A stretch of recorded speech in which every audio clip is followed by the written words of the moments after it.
আজ আমি রেডি হয়ে কোথায় যাচ্ছি তো জানতে হলে পুরো ভিডিওটা দেখতে হবে।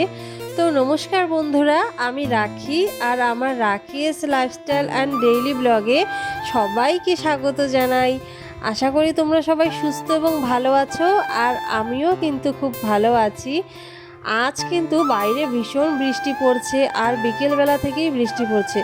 আসলে আমার বিকেলবেলায় যাওয়ার কথা ছিল, কিন্তু ওই যে হঠাৎ করে বৃষ্টি নেমে গেছে, আর বৃষ্টির কারণে আমি যেতে পারিনি। আর বৃষ্টিটা এখনও কিন্তু কন্টিনিউ হয়েই যাচ্ছে, কিন্তু এখন একটুখানি বাকি আছে। তো না গেলেও আমার হবে না, কারণ ওই জিনিসগুলো ছাড়া হবে না। হ্যাঁ, আমি বলেই রাখছি যে আমি কিন্তু ঘরের কিছু দরকারি জিনিসপত্র আনতে যাচ্ছি, মানে শেষ হয়ে গেছে, সেগুলোই এখন আনতে যাচ্ছি। তো যাই হোক, ভেবেছিলাম যে আজকে যাব না, কিন্তু তারপর ভাবলাম কালকে সকালে তো ছেলের স্কুল আছে, আমি স্কুলে কি টিফিনে দেব, আবার রান্না করতে হবে, সেই তেলটাও শেষ হয়ে গেছে, সেগুলো তো আনতে হবে। আর এমন তো কেউ নেই যে তাকে বলবো যে এই জিনিসপত্রগুলো আমাকে এনে দাও, তো আমাকেই যেতে হবে, কালকে সকালে হোক বা আজকে হোক। আর এই জিনিসগুলো ছাড়া তো চলবেও না। আর যেহেতু বাড়িতে বাচ্চা দুটো নিয়ে একাই থাকি, তাই বাজার ঘাট সব কিছু কিন্তু একা হাতেই করতে হয়।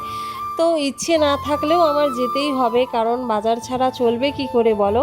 তো যাই হোক, আমি কিন্তু এদিকে রেডি হয়ে গেছি, এখন মেয়েকে রেডি করাচ্ছি।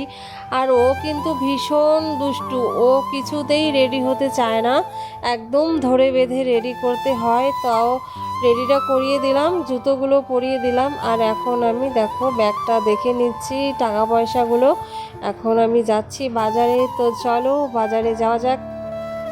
তো ফাইনালি দেখো বাজারে চলে এলাম, আর এখন বৃষ্টিটা একটু কমেছে। তারপর দেখো আমি কলার দোকানে আসলাম কলা নেওয়ার জন্য, আর এখন যাচ্ছি আমি গালামাল দোকানে গালামাল খরচাগুলো নিয়ে নেব। তো ফাইনালি গালামাল খরচা নিয়ে কিছু সবজি বাজার নিয়ে আমি কিন্তু টোটো করে বাড়ি চলে এলাম। আর আমি সেগুলো ভিডিও করতে পারিনি, কারণ বাচ্চা ছোট, আর মেয়ে না এতটা পরিমাণে দুষ্টুমি করে বাইরে গেলে বলার মতো না, মানে কোলেও থাকে না, আবার হেঁটেও আসে না, কী যে দুষ্টুমি। আর ওই দুষ্টুমি দিয়ে ভিডিও করা ভীষণ চাপের হয়ে যায়, তাই যতটা পেরেছি তোমাদেরকে দেখাচ্ছি। আর এই যে দেখো, আমি কিন্তু সমস্ত বাজার টাজার নিয়ে এসেছি, মানে গালামাল যেই খরচাগুলো শেষ হয়ে গেছিলো সেগুলো, আর কিছু সবজি নিয়ে এসেছি। এদিকে দেখো ওরা দুজনে কলা খাচ্ছে, আর আমি কিন্তু এখন এদিকে হচ্ছে সব মশলাপাতিগুলো এখন কৌটোতে ভরে নিব। আর আজকে বাজারটা করে রাখলাম, তাহলে আমার অনেকটা এগিয়েও গেল, কালকে সকালবেলার অতটা চাপ হবে না, আমি সকালবেলা রান্না বান্না করে ওদেরকে খাইয়ে টাইয়ে নিতে পারবো। কারণ বাচ্চারা তো অনেকটা পরিমাণে সকালবেলা বিরক্ত করে, আর ওদেরকে কিছু দিয়ে রাখলে কিন্তু আমি কাজগুলো শান্তি মতো করতে পারি। একা হাতে কাজ করি, একবার ওদেরকে সামলাই, একবার কাজ করি, এইভাবেই কিন্তু আমার জীবনযাপন চলছে, দিনগুলো কাটছে। তো যাই হোক, জানি না কবে আমার শান্তির দিন আসবে। এখন তো ইচ্ছে না থাকলেও আমার এই কাজগুলো করতেই হয়, বাজারে যেতে হয়। বাজারে যেতে তো একদমই ইচ্ছে করে না, কিন্তু না গেলেও হয় না। তো যাই হোক, এই মশলাপাতিগুলো এখন তুলে নিচ্ছি, আর ওদিকে কিন্তু মেয়ে ঘুমোচ্ছে আর ছেলে পড়াশুনো করছে। তো আমি এদিকে কাজগুলো গুছিয়ে নিচ্ছি। আমি কিন্তু যতটা পারি রাত্রিবেলায় কাজগুলো এগিয়ে রাখি, কারণ সকালবেলাটা প্রচণ্ড পরিমাণে চাপ হয়ে যায়।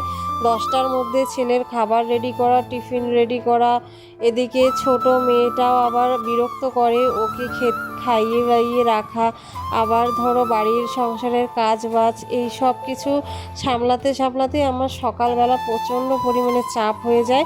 তাই আমি যতটা পারি ততটা কিন্তু রাত্রিবেলায় গুছিয়ে রাখার চেষ্টা করি। আর সেই জন্যই দেখো সব কিছু গুছিয়ে নিচ্ছি। আর মেয়ে যদি এতক্ষণে থাকতো, আমি এইভাবে কাজ করতেই পারতাম না। তো যাই হোক, তোমরা যারা চ্যানেলে নতুন ভিডিও দেখছো তারা অবশ্যই চ্যানেলটা সাবস্ক্রাইব করে দিও, আর একটা লাইক কমেন্ট করে পাশে থেকো। দেখা হচ্ছে নেক্সট ভিডিওতে।